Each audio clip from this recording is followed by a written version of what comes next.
First of all, I'd like to thank you for inviting me. I'm thrilled, excited, and honored to be with you today. Let's start from the beginning. Physical activity increases cardiovascular fitness, muscle mass, healthy blood glucose regulation happens like that, reduces visceral fat, triglycerides, low density lipoproteins.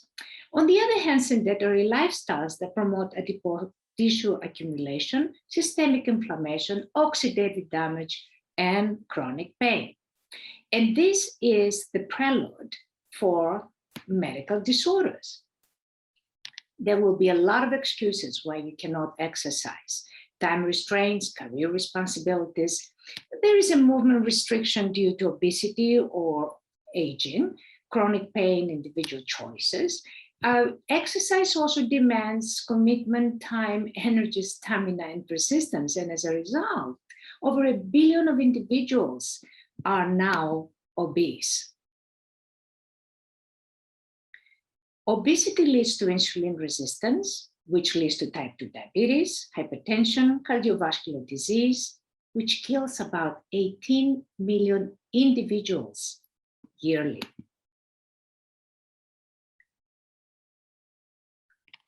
Visceral adipose tissue will lead to excess triglycerides, lipotoxicity, inflammation, non-alcoholic steatosis, the fatty liver, and cirrhosis. And this is what fatty liver looks like, not a pretty sight. This is what triglycerides is. You see how all of these triglycerides are going inside your arteries and basically obstruct your blood flow. There is another major problem with visceral fat. It basically has the highest number of ACE2 receptors. This is the receptors in your cells that COVID-19, the spike of COVID-19, connects, fuses, and releases the COVID-19 contents into your cells. And that's when it hijacks your cellular machineries and starts duplicating itself. So the greater the amount of fat, the greater danger for severe symptomatology and for COVID-19 taking over. Whereas muscle has the least ACE2 receptors, and immediately it comes to mind that if only we could change fat with muscle, we could somewhat protect ourselves from the virus spreading inside our bodies. Recently, I published a book on COVID-19, and it's called Checkmate by a Protein Invisible Enemy, and how dangerous it is because it mutates. As it mutates, it becomes more contagious, unlike previous viruses that when they mutated, they became extinct. And also, what are the, like if we can use exercise and alternative to exercise to strengthen our immune system and basically help us protect ourselves from the disease taking over us and killing us. There are several ways in the market that can reduce fat, lasers, radiofrequency. There are no peer-reviewed radiofrequency studies on visceral fat reduction, however. Yes, subcutaneous fat is great, but not the visceral fat. And that's what holds all the inflammation and toxicity, quite a lot of it. And there are laser studies that report that there has been a visceral fat reduction. However, what they do, they combine laser treatment and exercise. So we don't know if it was the laser treatment or the exercise that gave you the results. And additionally, these studies, when they're duplicated, they do not offer external validity because when they're duplicated, they don't get the same results. They don't get visceral fat reduction that they got in the first study. Another issue is laser and RF lipolysis releases triglycerides, glucose, and toxins in the bloodstream. And without exercise, they actually remain in the bloodstream and they clog the arteries. Now, remember the toxicity part. Toxicity, that is a lot in visceral adipose, no fat, increases hunger. Why? Because it interferes with your entire endocrinological system. It interferes with insulin and leptin resistance. It basically promotes insulin and leptin resistance, and interferes with the appetite controlling hormones, ghrelin and leptin.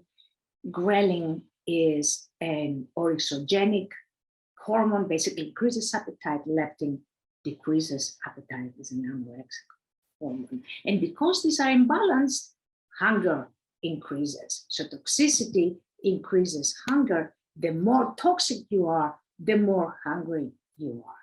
So what can we do? How can we basically deal with the visceral fat that doesn't just wrap itself around its organs, but as you can see, it invades them?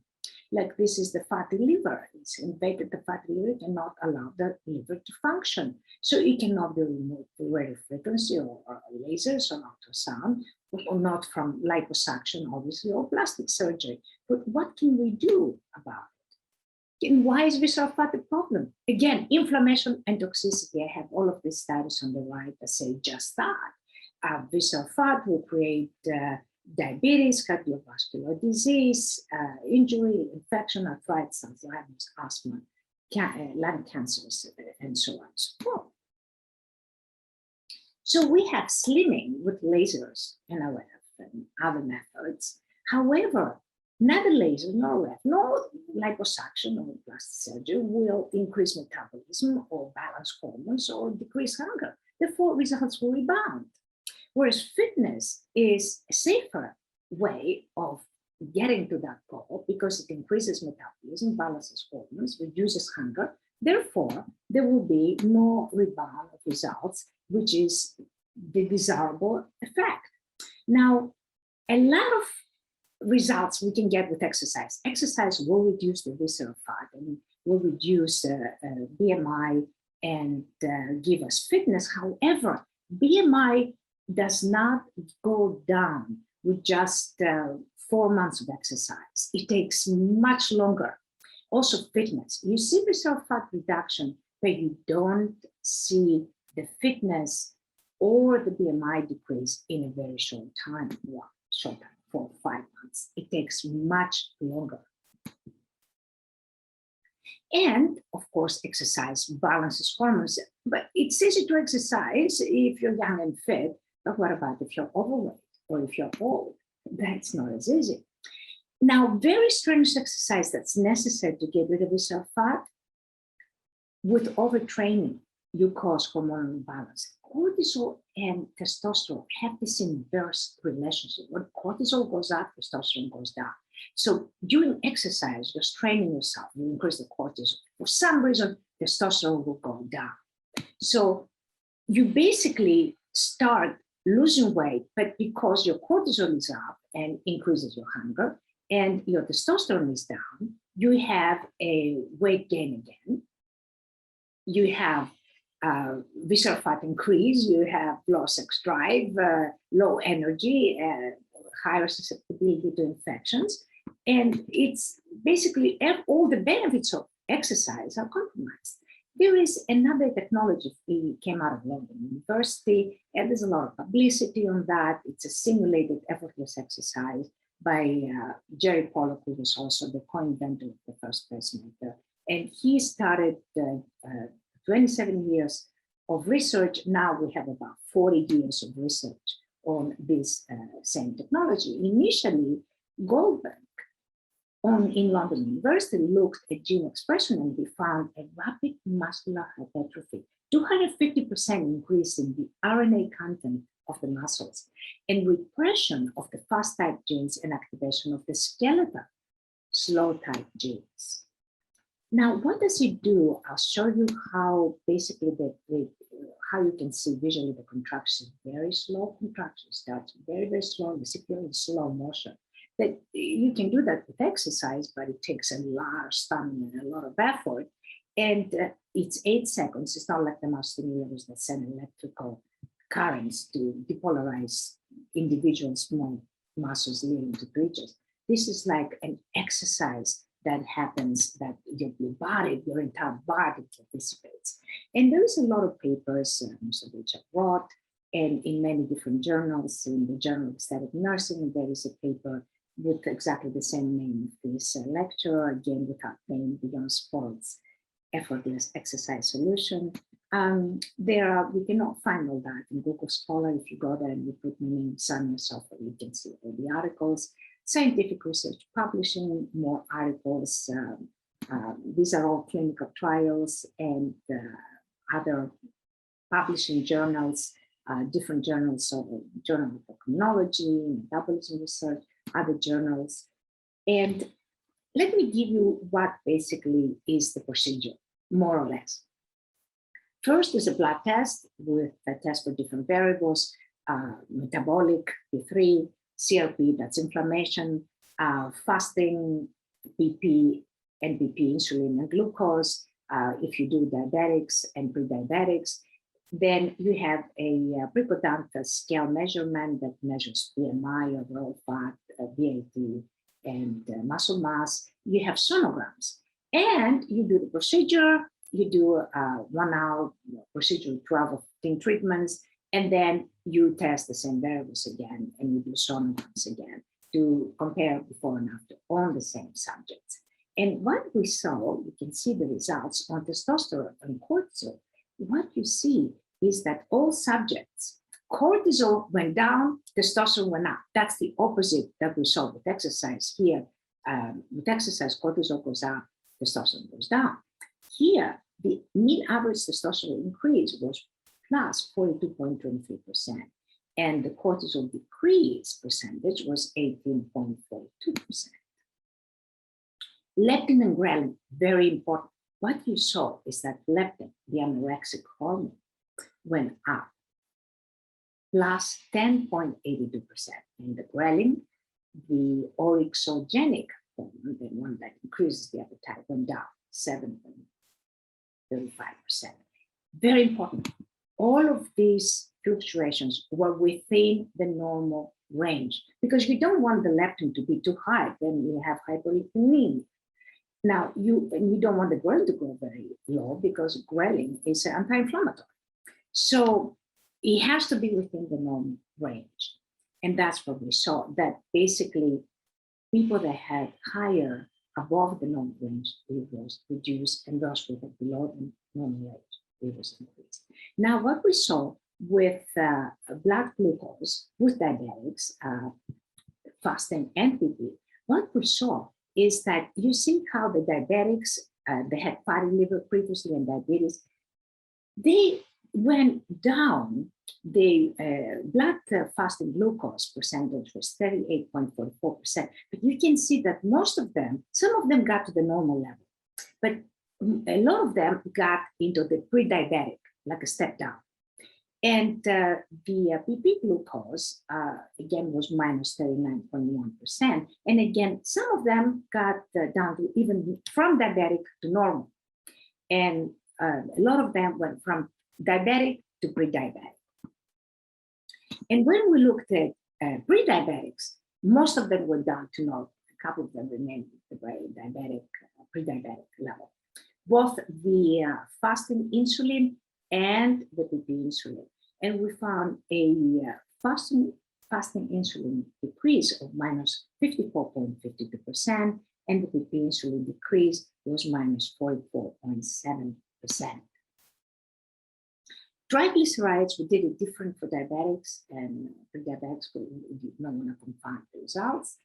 And we found a percentage of the triglycerides decrease was minus 28.56%. And the high density lipoprotein, because you want the triglycerides to be down, high density lipoprotein to be up, that was increased by 49.12%. And as we can see, most diabetics went to the normal level, and some of them remained in, but they were all improved.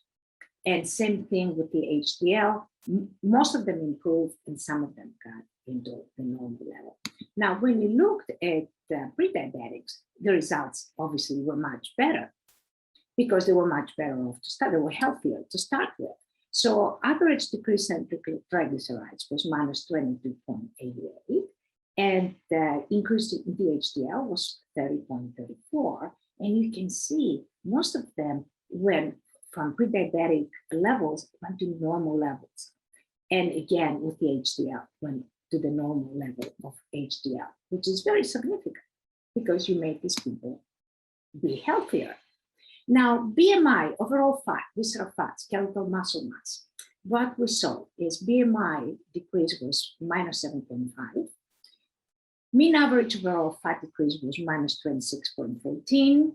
Mean visceral fat decrease was minus 28.17. Mean SMM increase was plus 28.02. Now, remember, if the diabetics and pre-diabetics, they're not going to show as much as a normal person. Normal people show much higher visceral fat decrease, but the diabetics, pre-diabetics, they just need more treatments. And this is the t-test statistical significance results. Everything was very highly significant. Blood glucose fasting NPP for the diabetics, insulin fasting NPP for the pre-diabetics, triglycerides for the diabetics and the pre-diabetics, and also the upper abdomen reduction CM was minus 965. Only 12 treatments for that. That's all we got measurements. Umbilicus reduction CM was minus 1032, and lower abdomen was minus 11.5. We saw an inflammation decrease that was significant, very significant. BMI decrease was very highly significant. Overall, visceral fat decrease, very highly significant. Remember, all people with fatty liver, after sonogram reports, we saw no fatty liver after the 15 treatments. Skeletal muscle mass increase, very significant. HDL for pre-diabetics and diabetics, again, we separate them. Very significant. Free-to-free, the metabolism was significantly improved. This is after 3 treatments. We could only use certain pictures that people gave us signed release forms for. This is 6 treatments. Before and after 15 treatments. Before and after 15 treatments. This is some people got amazing results. Some of them more moderate results, depending on their body and metabolism and where they started and how healthy were to start with. Before and after 15 treatments, this one. Before and after 15 treatments again, this particular one.